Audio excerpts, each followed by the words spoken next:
Bueno, yo había arrancado con el tema del almacenamiento de energía. Habíamos visto que existían tipos biológicos como la biomasa, eh, almacenamiento, los no renovables, los renovables. Eh, Después vimos los tipos mecánicos, donde ahí habíamos arrancado a ver eh, vamos a leer, los sistemas CAES de aire comprimido.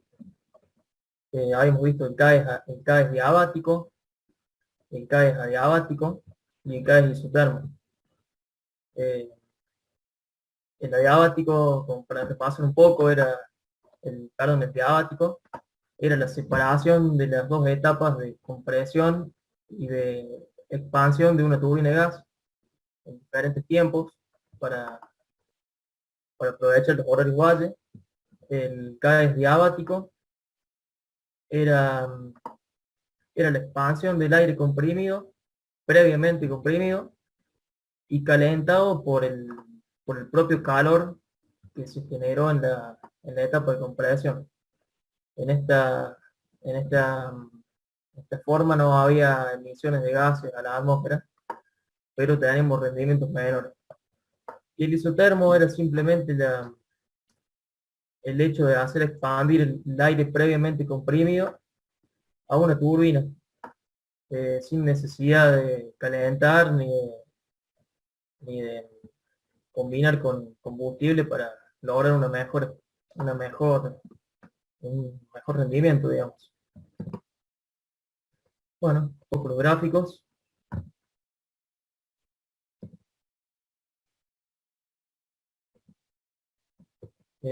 Bueno, otra forma de almacenamiento que habíamos visto eran los volantes de inercia, que acumulaban energía en forma de energía cinética a través de un volante. Y bueno, y nos queda ahora pasar al bombeo hidráulico. Bueno, eh, todos conocemos la central de Río Grande, por lo menos en fotos o nos han hablado. Eh, Esa central es una central de bombeo, en donde se aprovechan los horarios de valle para consumir energía de la red y llenar un embalse que se encuentra a casi 100 metros de altura respecto a donde están las turbinas.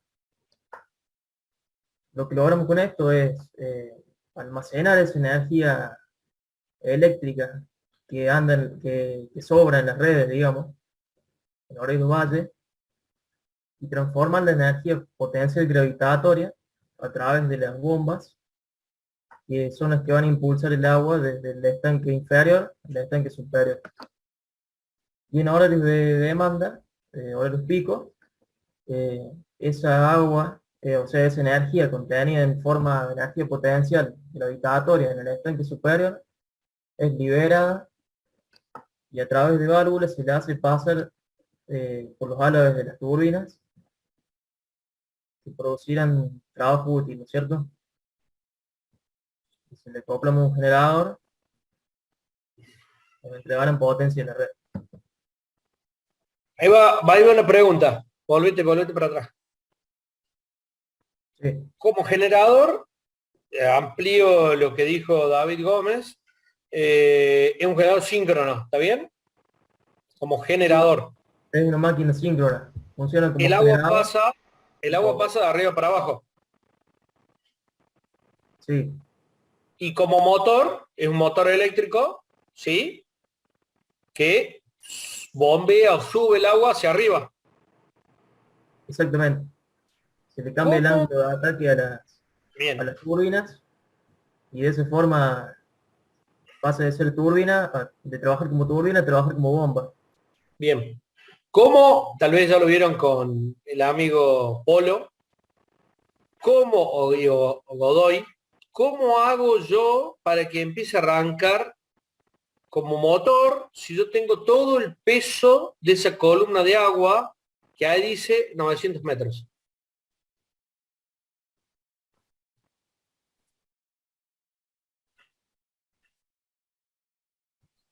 ¿Cómo arranca ese motor?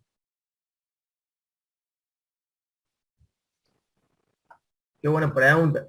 Yo supongo Qué buena pregunta, Mario, ¿no? Así decía Pergolini. Qué buena pregunta, Mario. CQC. Año, tiene que ser del 80, más o menos, para acordarte eso. Bueno, Tiene un sistema de eh, control electrónico, digamos, no te alcanza. para... No te alcanza. Un variador de velocidad. No te alcanza. Arranque Variando el suave. ángulo, No, variando el quién dijo de ángulo de variando las el ángulo? paletas. No, Ahí no. no te alcanza. A ver, ¿alguno más? ¿Tuvieron con Polo esto? ¿Lo vieron con Polo? No, todavía no. Bien. ingeniero, ¿Alguien puede más? ser que se lo va a arrancar en vacío, Bien, pero ¿cómo logra ese vacío? agarrando las válvulas del ducto este que baja. Sí, sí, veo que está googleando, pero está bien. Pero, ¿y entonces cómo haces para que la columna de agua no esté haciendo su peso de la columna de agua? Y vacías Te primero falta, te la falta tubería googlear, forzada. te, te falta Vacía la googlear algo, te tubería falta googlear algo. forzada. Sería, para que arranque en vacío, vacía la tubería forzada. No, no, pero tenés que sacar toda esa agua que está ahí, acá, en este piso, en este caño, que está oblicuo, que la cañería de fuerza. ¿Cómo la saca la huesa? Y si cerras arriba y por la chimenea, la... Bueno, mañana le voy a mandar una foto al grupo de los tanques de aire comprimido que hay en la caverna y que el aire comprimido se larga con unos cañerías en ese tubo y la presión del aire comprimido pecha el agua para arriba y el motor arranca en vacío, como logró googlear David Gómez, ¿sí? No, Pero no. el aire comprimido hace la magia, ¿sí? Pecha en la columna de agua y el motor empieza a girar. Si no, no hay forma de sacar esa columna de agua. ¿Se entiende? No hay forma de que empiece a girar. Una vez que gira, ya tiene su trabajo, ya tiene su inercia, tiene su volante, tiene su inercia mecánica. Pero hasta que logre, como dijo David, dejarlo en vacío, tengo que pechar toda esa agua para arriba. Ya le voy a mandar mañana una foto de los diámetros de esos tubos, de esos almacenes de aire comprimido, para que lo entiendan. Ah, bueno. Eso era. Bien. Bueno, existen centrales de bombeo puro y de bombeo mixto. En la de bombeo puro podemos decir, como generalizando, que el fluido, el agua que se usa es la misma, simplemente que se le cambia de estanque. Y en el bombeo mixto, en este caso tenemos, como en el caso de la central de Río Grande, tenemos el paso de un río, en donde si hay épocas de lluvia o de grandes caudales, vamos a tener que estar liberando agua constantemente de todo el sistema de bombeo, ¿no es cierto? Como que el agua va cambiando. Esa es la diferencia entre ambas. Bueno, en cuanto a los costos, eh, el costo operativo podríamos decir que no es muy grande en comparación con otro tipo de sistemas. Lo que sí influye mucho es la inversión inicial. Son obras caras y se ocupan grandes espacios territoriales y provocan mucho impacto ambiental.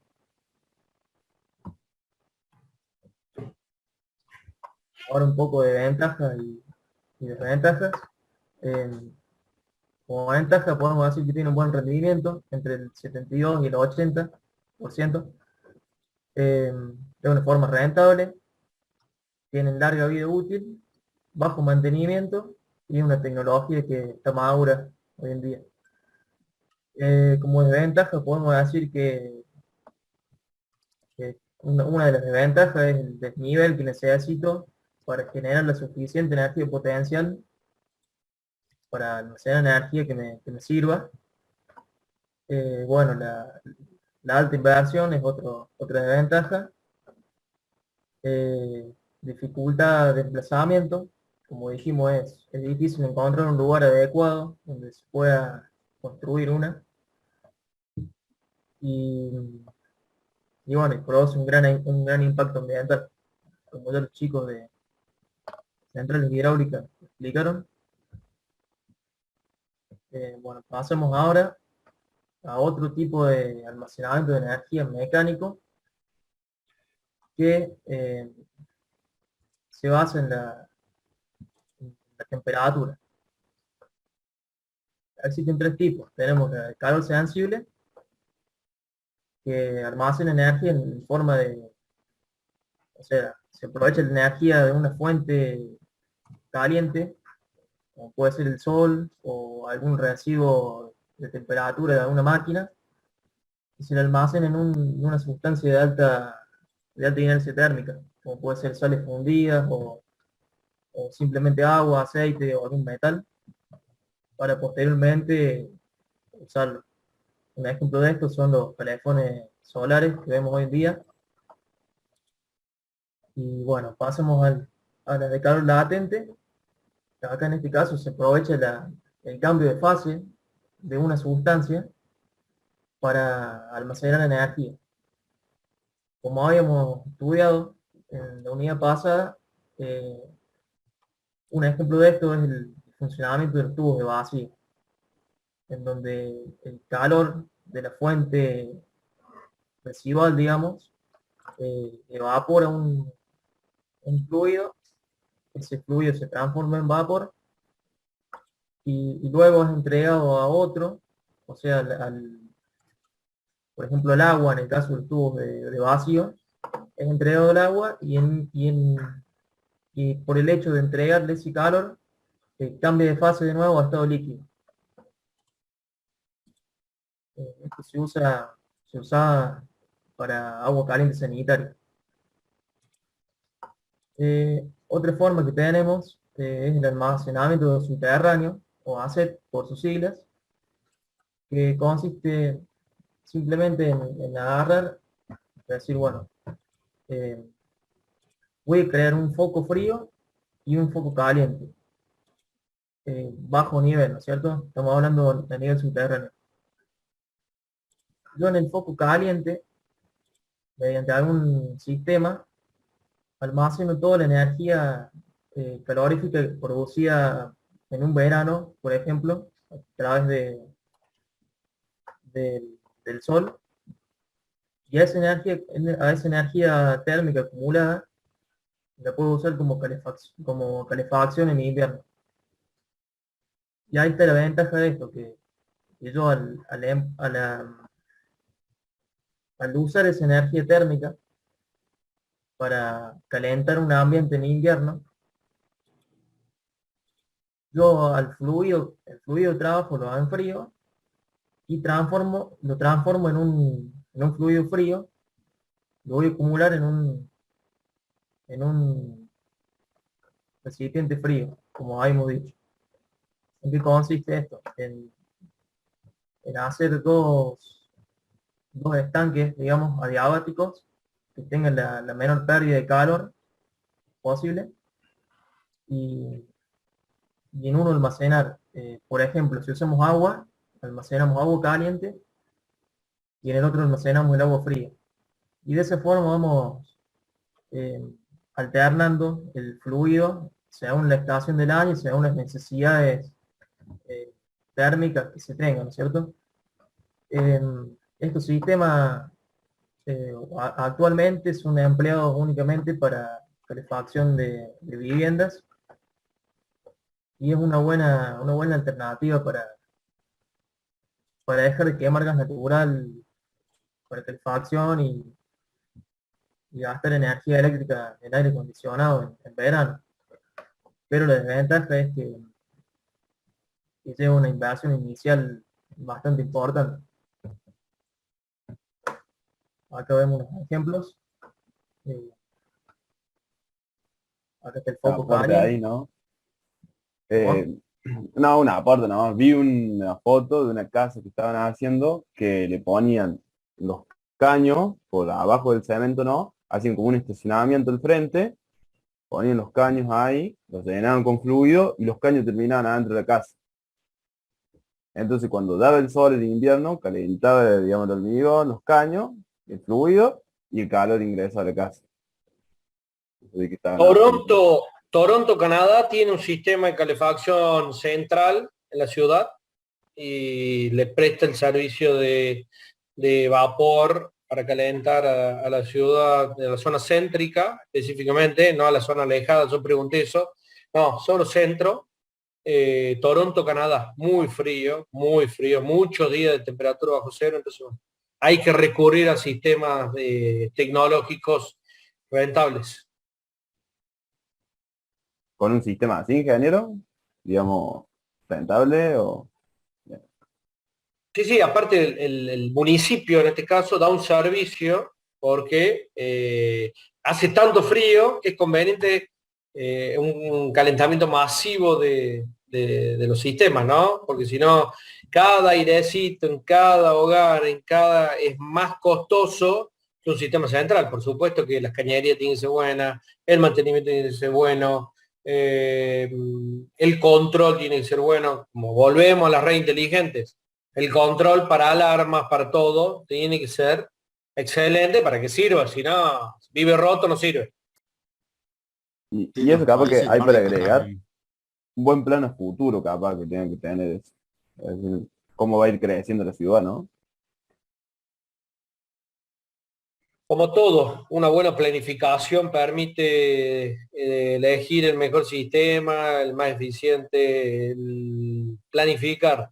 Y hay países que la planificación dura 4 años u 8, entonces la medición de todo proyecto es cortoplacista, máximo 4 años. Entonces, bueno, no hay planes de 20 años como en los primeros mundos, pero bueno, nos llevan unos par de miles de años de raciocinio, sociabilización, madura, un montón de cosas. Y no, vos te reís, Bruno, pero es así.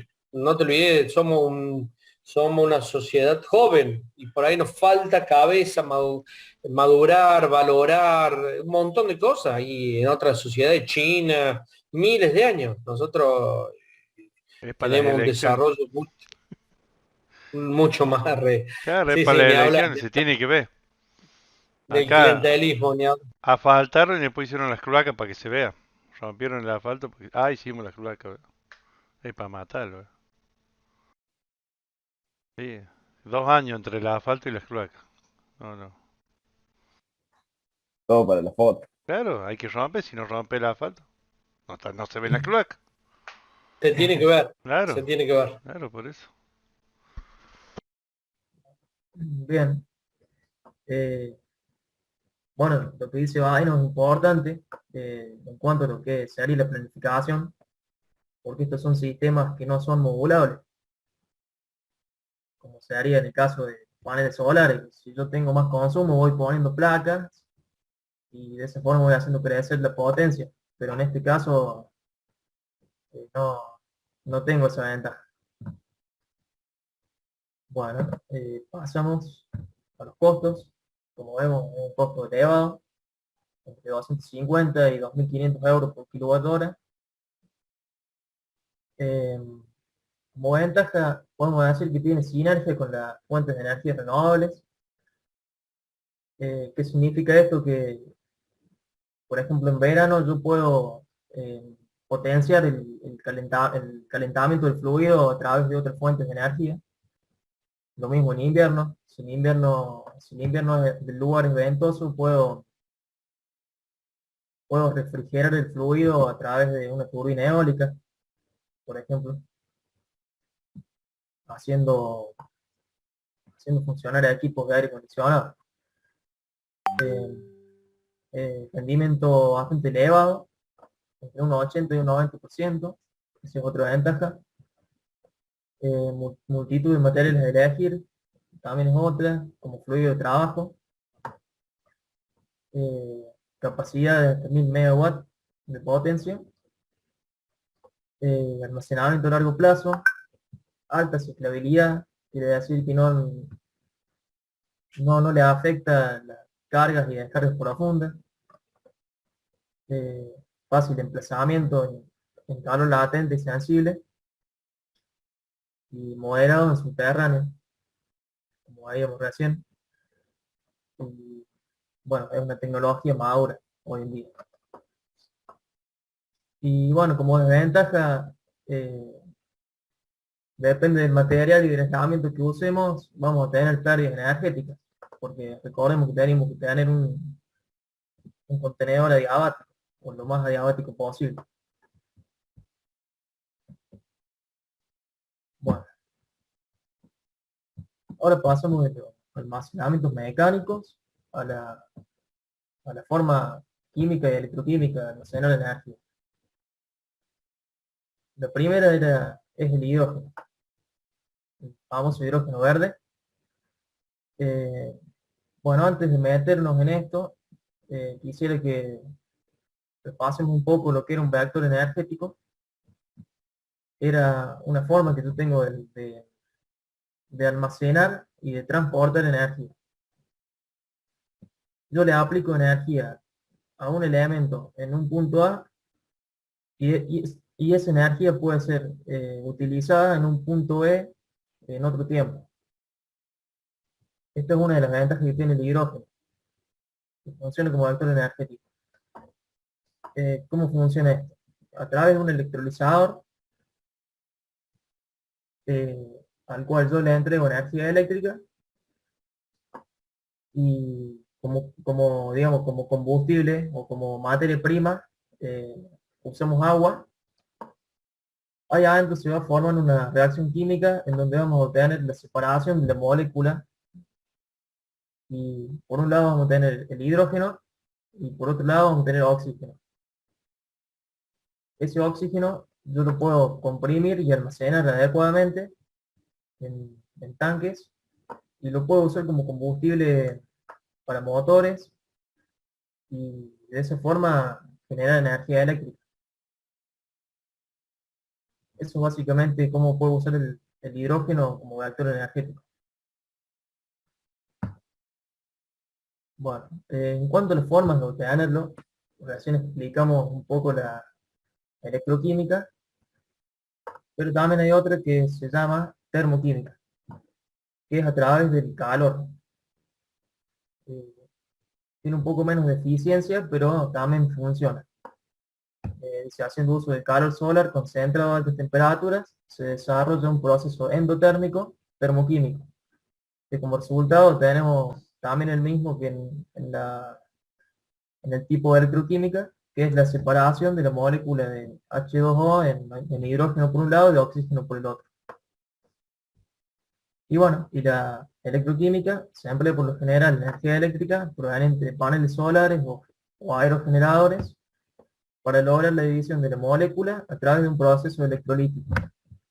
Y de esta forma obtendríamos hidrógeno verde, que consiste básicamente en hidrógeno obtenido a través de energías renovables. Bueno, en cuanto al almacenamiento de este combustible, podemos decir que se puede almacenar de forma gaseosa, en forma líquida y en forma sólida. Partiendo de que el hidrógeno es el átomo más liviano de la tabla, que tiene un protón y un electrón, podemos decir que es un elemento, o en estado gaseoso es un gas muy poco denso, por lo cual necesitamos almacenarlo a una presión elevada que ronda los 1400 megapascales aproximadamente. Y bueno, y ese proceso de almacenamiento se torna costoso porque necesito tener tanques adecuados y compresores también adecuados. Y otro factor que influye también en esto es la alta explosividad que tiene el hidrógeno. Bueno, el almacenamiento líquido se realiza a partir de un procedimiento que se llama criogenia, que consiste en extraer toda la energía interna que tenga el gas acumulado a través de la baja temperatura. Para lograr esto necesito llegar a temperaturas de menos 240 grados centígrados. Ya estamos muy cerca del cero absoluto. Y esa es la desventaja que tengo como almacenamiento en forma líquida, es mantener el hidrógeno en estado líquido. Eso es lo complicado. Pero ya me ahorro todo el tema de la elevada presión, de los recipientes herméticos y paredes reforzadas que tenía en el almacenamiento gaseoso. Y bueno, y por último en estado sólido, se lo almacena de forma tal que el átomo de hidrógeno sea absorbido por una molécula de otro material, como hidruros metálicos y materiales porosos. Bueno, de esta forma nos ahorramos la elevada presión del gas y la baja temperatura del líquido.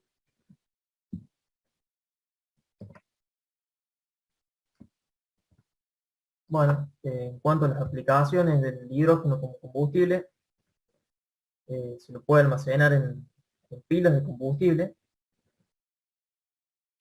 donde, así explicado rápidamente, porque ya va a ser explicado por mis compañeros, eh, la pila contiene hidrógeno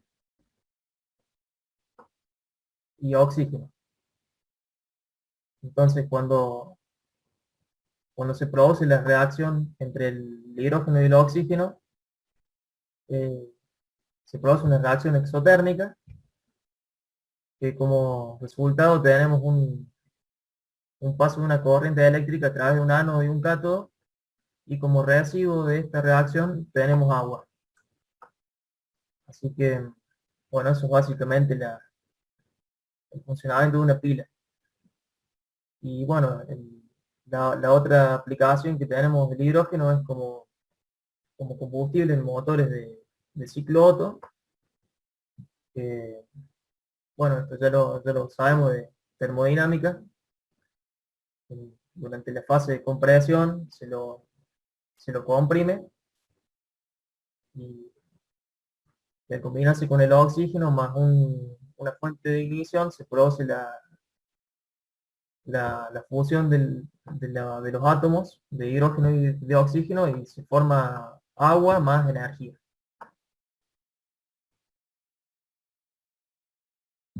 Bueno, el problema de aplicar este sistema en los autos convencionales es eh, que me vuelvo a topar con el problema del almacenamiento del hidrógeno.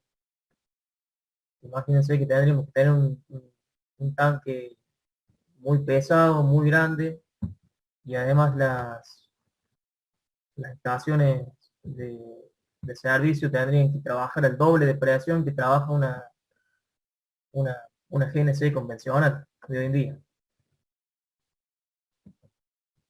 Y te sumo otro problema, que el hidrógeno, no sé si lo dijiste. El hidrógeno con unas partes de oxígeno, ¿qué se vuelve? Agua, Explosivo, se ¿Cómo? vuelve- volátil. Explosivo.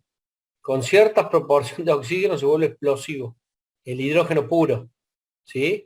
Se vuelve explosivo porque hay una reacción exotérmica que explota. Entonces es peligrosísimo la manipulación de oxígeno, de hidrógeno, perdón. así es. Bueno, en cuanto a los costos de almacenamiento, es barato, ronda los 0,5 euros por kilowatt hora. Y acá está contemplado también la purificación. Y bueno, el coste de producción del hidrógeno a través de una central solar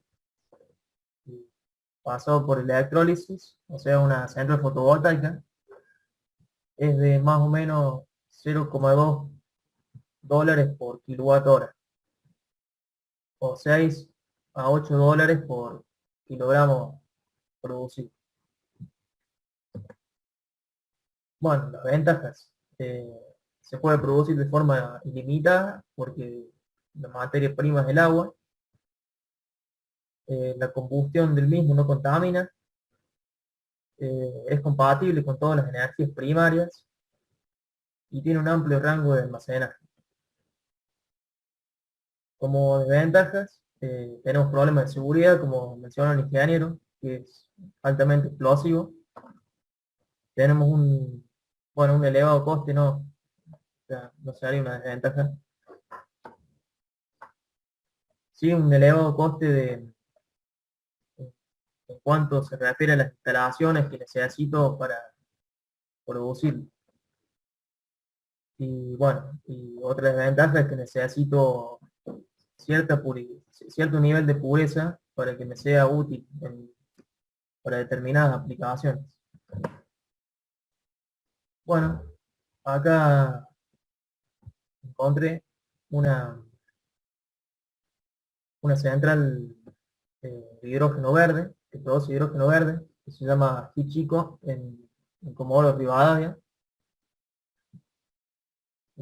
Bueno, esta central tiene una potencia de 6,3 megawatts que provienen de 9 turbinas eólicas instaladas ahí en la zona y trabaja con 2 electrolizadores. Bueno, tuvo su origen en el 2008 como una planta experimental. Bueno, y acá tengo otro dato que dice que Japón, los países de Europa, Corea, China y Estados Unidos estiman que para 2030 van a tener una demanda de hidrógeno de 710.000 toneladas por año, para lo cual se va a necesitar 12.000 megawatts de potencia al año para producir estas 710.000 toneladas, pero estos países en conjunto solo pueden producir el 40% de esta cantidad. Acá se abre una puerta a otros países que tengan buenos recursos energéticos y se den las condiciones como para proveer el 60% faltante y de esta forma obtener un ingreso económico.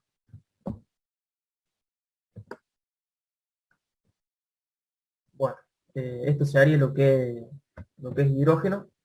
No sé si hay alguna duda, alguna pregunta. Si no, ya pasamos a pilas de combustible.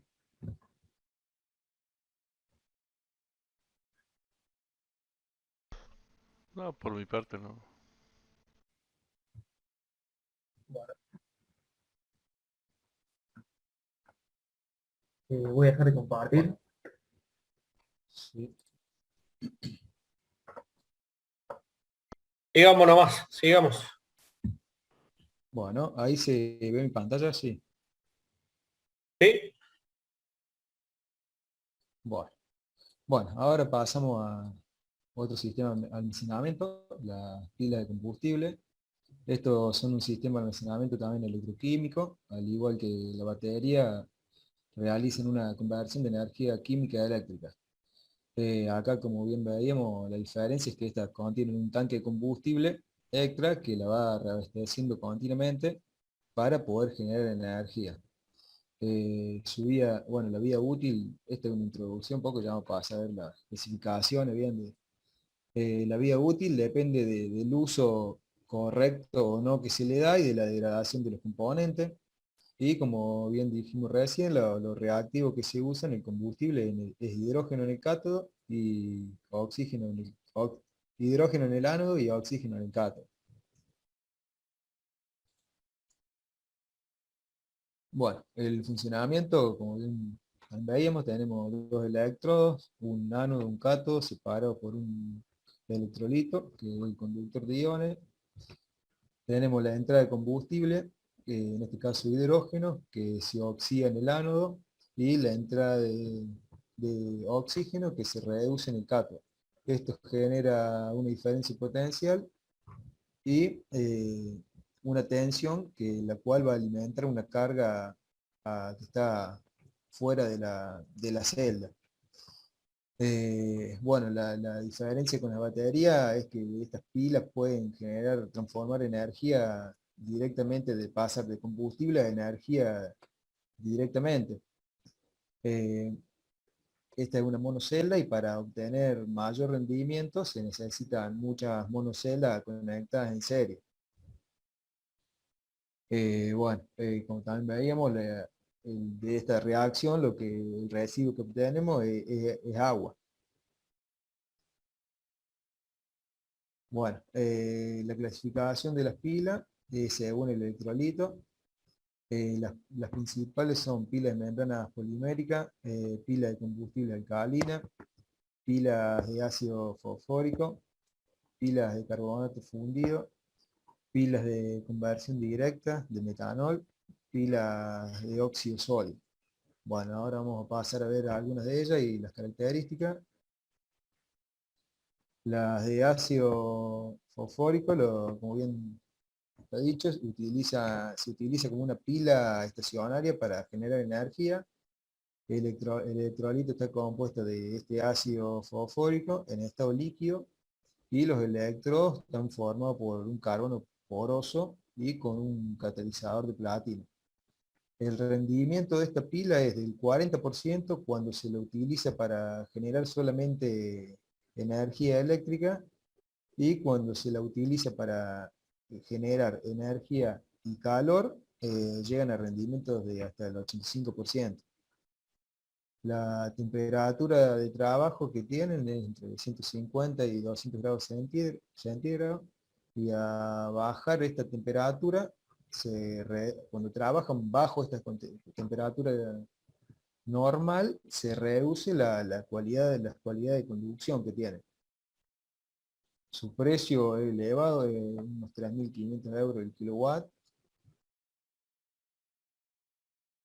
Después de carbonatos fundidos, el electrolito está formado por una mezcla de varios carbonatos como litio, sodio, potasio. Estos están dentro de una matriz de cerámica de litio y aluminio. Esto ya la temperatura de funcionamiento es mucho más elevada, entre 600 y 700 grados, y su rendimiento alcanza hasta el 85%. Bueno, las ventajas que al tener alta temperatura de trabajo se pueden utilizar diferentes combustibles, como pueden ser los gases de biomasa, gas natural, alcoholes. Pero la desventaja es que, bueno, al tener altas temperaturas se reduce la vida útil por degradación de los componentes en sí. Y bueno, este rendimiento del 85% se logra en procesos de cogeneración, es decir, cuando se utiliza únicamente para generación de energía y calor combinados.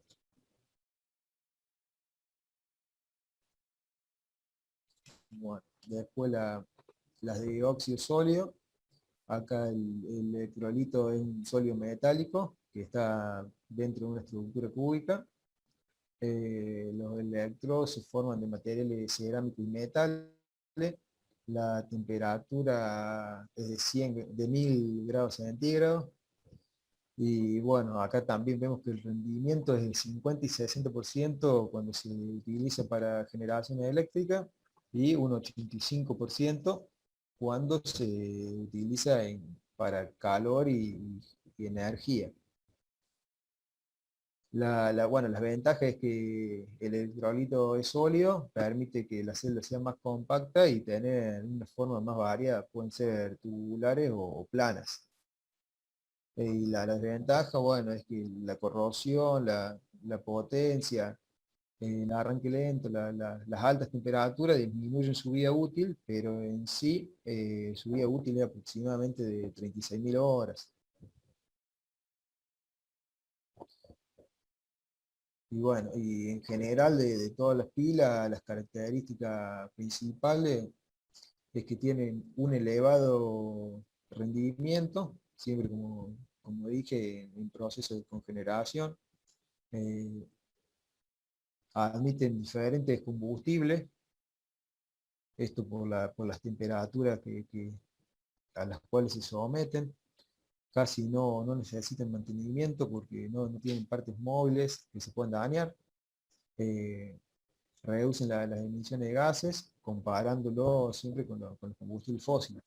No generan ruido. Bueno, y es una tecnología en desarrollo en sí. Y esto es más una desventaja, porque al ser una tecnología en desarrollo, el costo que tiene es muy alto en el mercado. Y bueno, y que las altas temperaturas en las que trabaja le reducen su vida útil.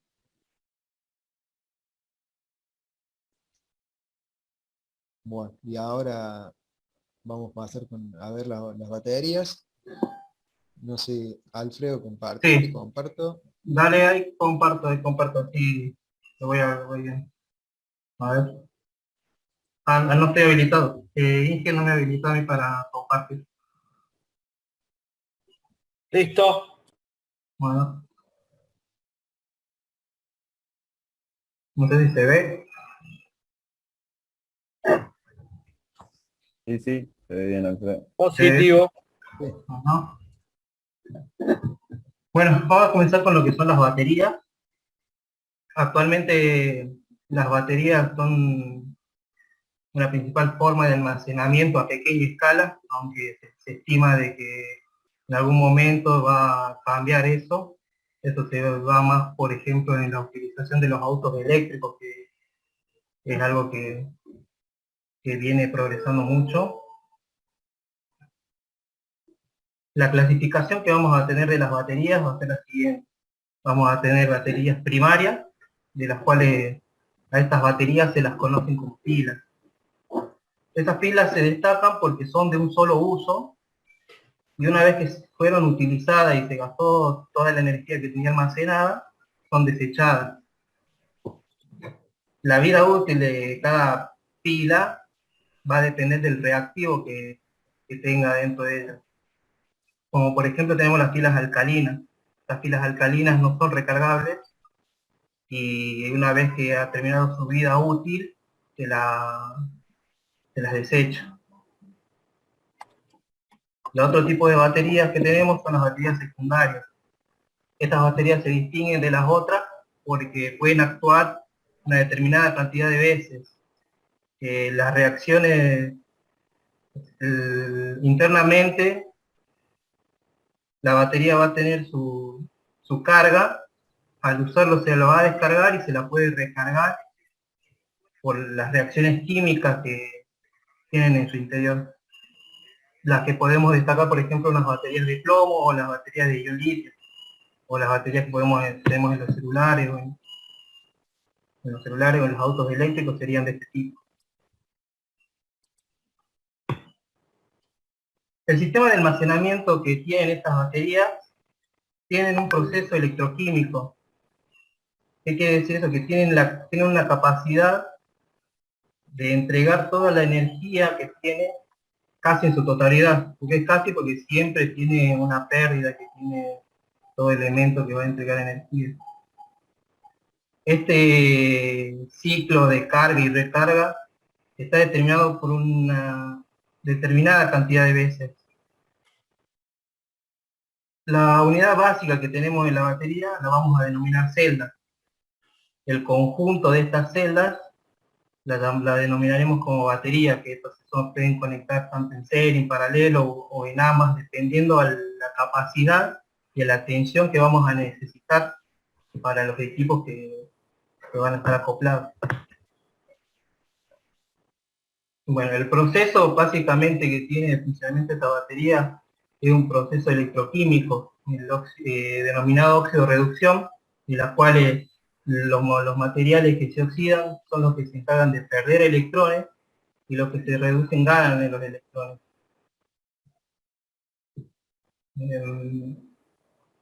Bueno, esto lo podemos ver cuando nosotros al circuito que tendríamos electroquímico, nosotros lo alimentamos con una fuente, lo vamos a dar carga al proceso. Y al utilizar esa batería o ese equipo consumiendo carga, lo vamos a descargar. Bueno, las baterías, la capacidad que tienen estas baterías se las mide en ampere hora. Los ciclos que van a tener de carga y descarga van a definir lo que es la vida útil que van a tener las baterías. cada vez que se haga una carga o una descarga, ya le estamos reduciendo la vida útil, reduciendo la calidad de la batería que tenía el principio.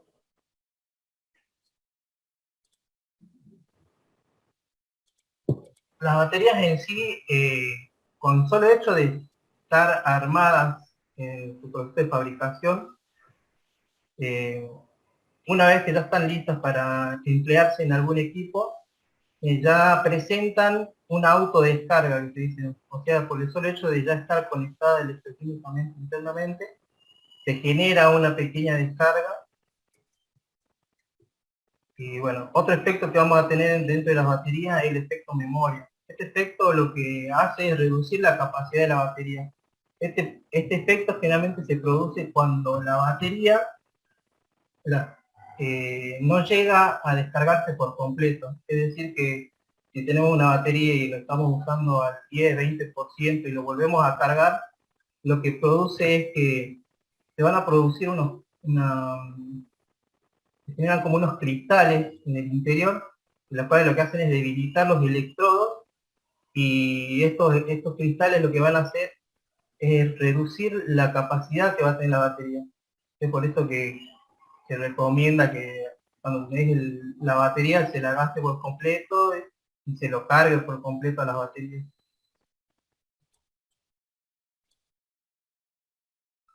Bueno, acá tenemos un gráfico en el cual les vamos a tener los distintos tipos de baterías, como de plomo, níquel cadmio, níquel magnesio, ion de litio, y vamos a ver las energías específicas que tiene cada una. Por lo que vemos actualmente, las ion de litio son las que tienen mayor energía específica. Hay otras nuevas tecnologías en baterías que están en estudio, que se están haciendo ensayos y pruebas para tratar de conseguir baterías en estado sólido.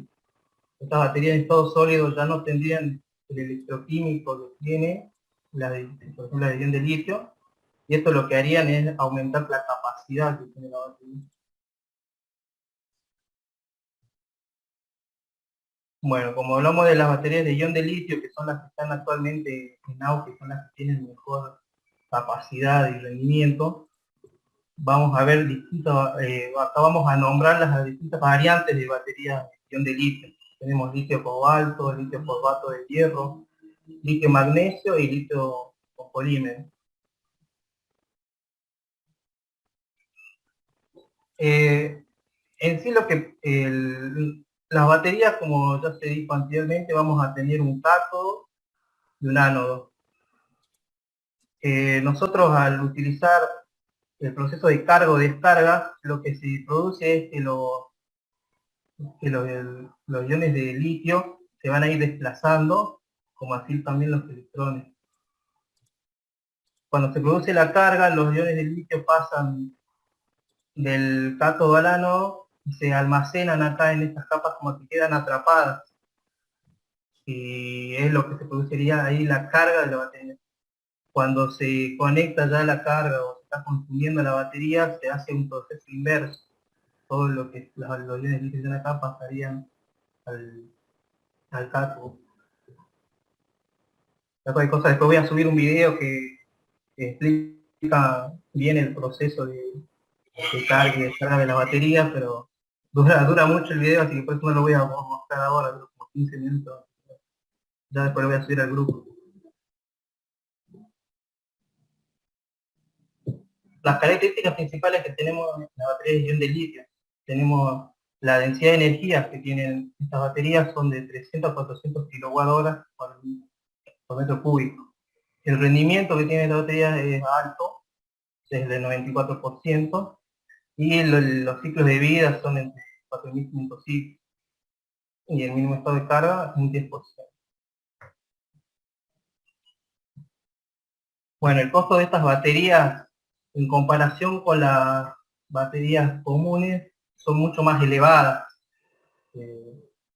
Esto se está tratando de reducir al aumentar la producción de.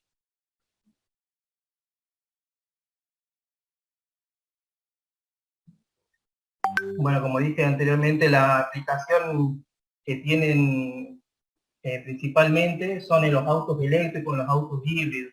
También se lo utiliza mucho en lo que son los aparatos de electrónica, son para aumentar el rendimiento que tienen cada equipo, como el celular, en las notebooks. Bueno, acá vamos a hablar un poco en específico de unas baterías que las diseña Tesla. Estas baterías son las 4680. Estas baterías son más baratas, más eficientes y contaminan menos. El 4680 del nombre que le pusieron a Tesla es solamente las dimensiones. Tiene 46 milímetros de ancho y 80 milímetros de alto. Estas son las que comúnmente se están utilizando mucho más en los autos eléctricos. Acá tenemos 5 aspectos que tienen estas baterías. Tenemos el diseño. En el diseño se refiere tanto por qué se eligió estas dimensiones. Estas dimensiones que se eligieron para estas baterías se las eligió más por la autonomía y por la potencia que van a dar a los autos eléctricos generalmente.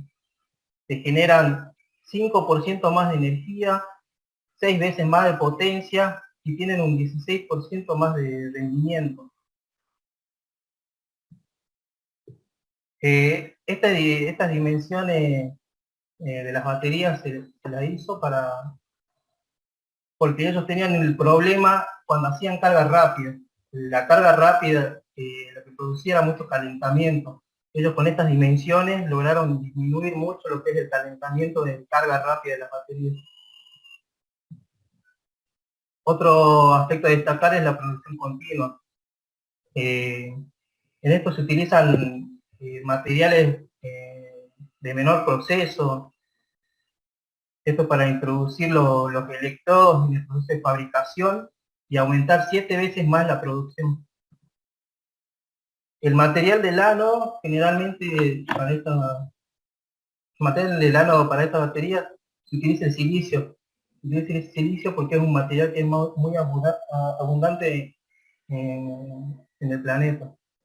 El material del cátodo generalmente se utiliza níquel, magnesio o el hierro, dependiendo para qué se lo emplee.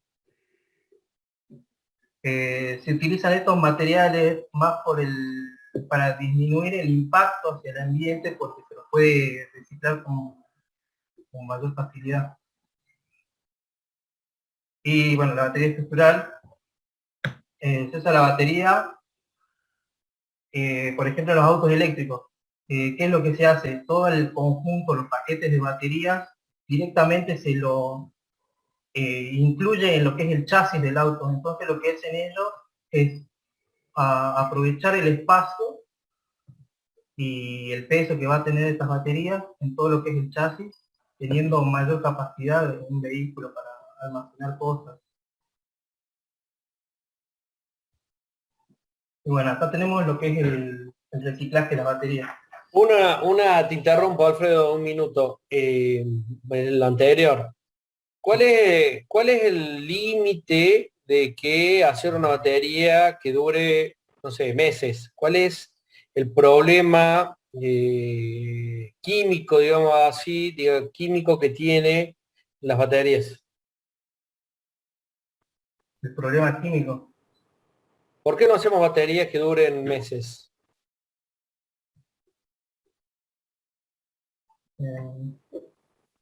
¿Mantenimiento será? No. No, Puede ser por el volumen. Una puede ser el volumen, porque tendremos que tener, como bien las baterías nuevas, contenedores completos, no está mal. Pero ¿cuál es otro problema además del volumen?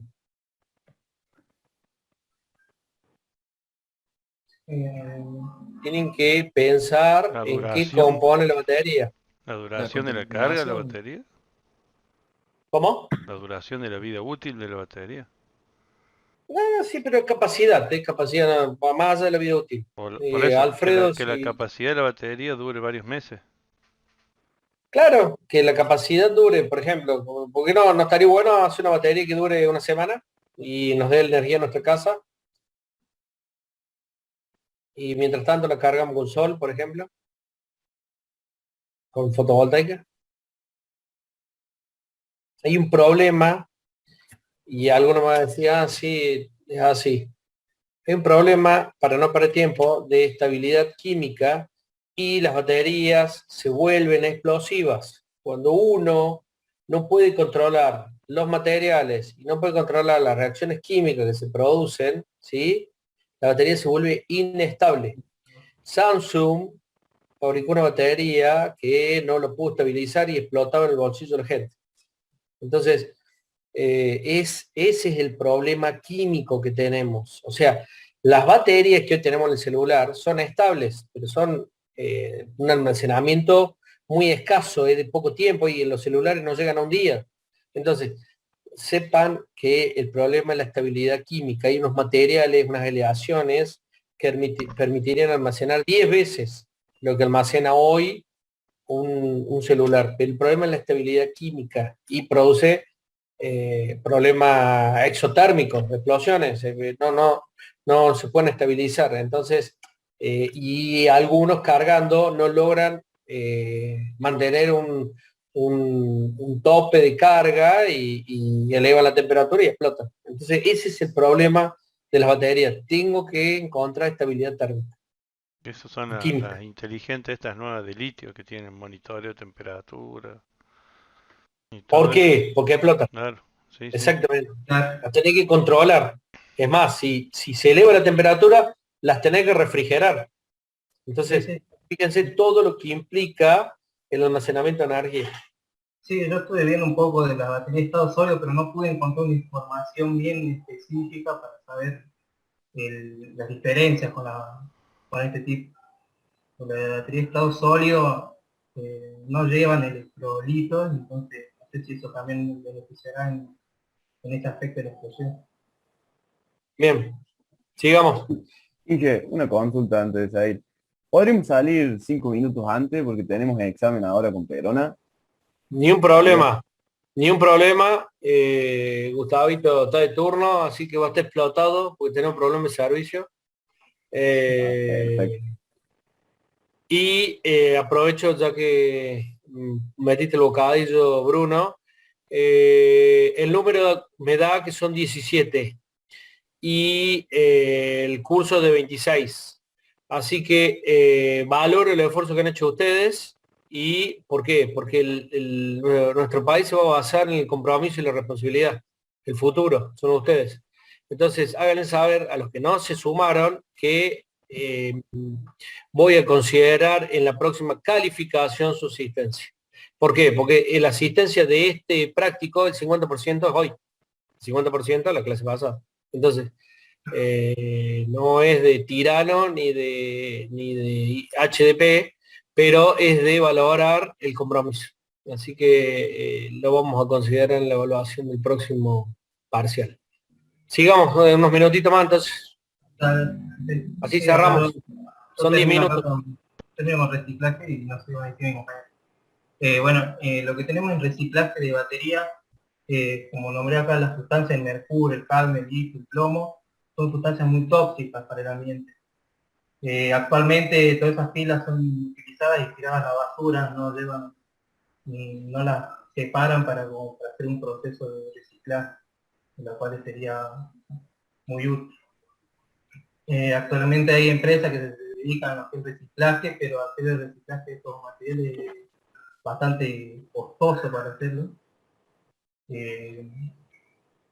por los procesos que tienen de los materiales. Así que un ejemplo acá que tenemos es una simple pila. Una simple pila puede llegar a contaminar una pileta limpia. El nivel de toxicidad que tienen esto es bastante grande. Bueno, termino aquí con esto. Listo, suerte y éxito. Gracias. Gracias. Nos vemos. Gracias. Chao, buenas tardes. Buenas Muchas tardes. gracias.